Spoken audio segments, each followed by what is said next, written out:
estava activa, tenia 58 anys. Creuava un pas de vianants, que ella passava en verd, i un cotxe que anava massa ràpid i que probablement volia passar, aprofitar el semàforo amb taronja vermell, en comptes de frenar, doncs va accelerar.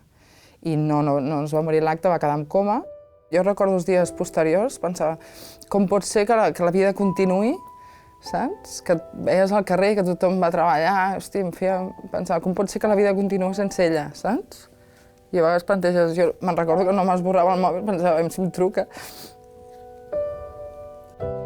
El fet de que ho puguem evitar depèn de nosaltres mateixos moltes vegades, perquè tots som conductors, tots som vianants, i hem de tenir prou responsabilitat com per pensar que els nostres actes tenen conseqüències, no? Feia molta ràbia quan va passar que la gent deia, el temps ho cura tot. No, el temps no ho cura tot. El temps et deixa una cicatriu, no es va arribar a conèixer, no va arribar a conèixer cap net. Saps? Tot el que s'ha perdut, totes les il·lusions que tenia per fer que no van poder fer-se, tots els somnis que ella tenia per realitzar no es van poder realitzar, saps? Plans, projectes, que marxin així en un instant. És que és molt injust.